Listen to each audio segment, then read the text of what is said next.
Ju njohim me edicionin informativ të lajmeve. Kjo është Radio 7.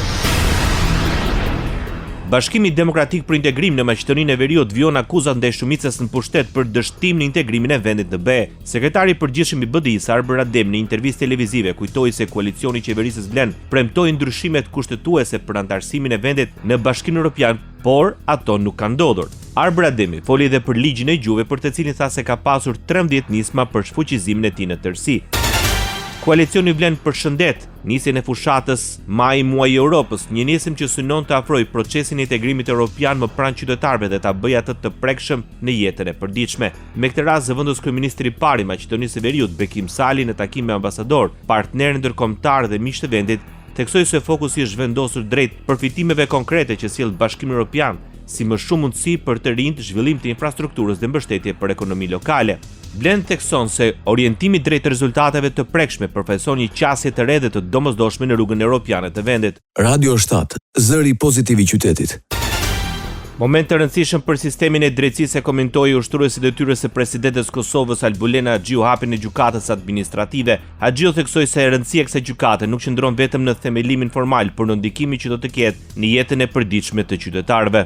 Nga sot pra kjo gjykatë do të flasë përmes vendimeve të saj, përmes lëndëve që i trajton pas varritje dhe përmes rasteve ku gabimi administratët rregullohet dhe ku qytetari e sheh se nuk është i pambrojtur. Pra ky është kuptimi i saj.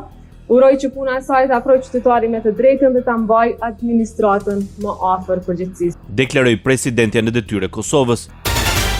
Ushtruesi i detyrës së kryesuese së Këshillit Gjyqësor të Kosovës, Arieta Sadiku, vlerëson se gjykata administrative përfaqëson një rësi të rëndësishme në sistemin gjyqësor të Kosovës. Ajo do të jetë specializuar për të shqyrtuar dhe vendosur çështjet në konflikte administrative dhe kontekstet nga marrëdhënia e punës në jurisdiksionin e saj, duke ofruar një mekanizëm të pavarur, profesional dhe efikas të kontrollit gjyqësor në vendimet e organeve administrative.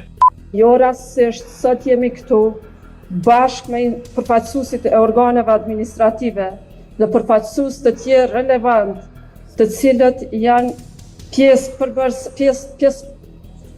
përbërëse e drejtësisë administrative, dhe kjo me qëllim të përcjelljes të mesazhit të qartë që të marrim përgjegjësinë e përbashkët për zbatim të drejtë të ligjit, për zbatim të vendimeve gjyqësore dhe shërbime cilësore për qytetarët.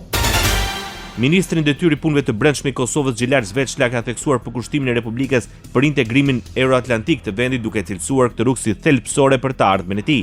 Zveçla përmes profilit në rrjetet sociale shkruan se Kosova mbetet e vendosur dhe angazhuar drejt antarësimit në BE dhe NATO si një domosdoshmëri strategjike.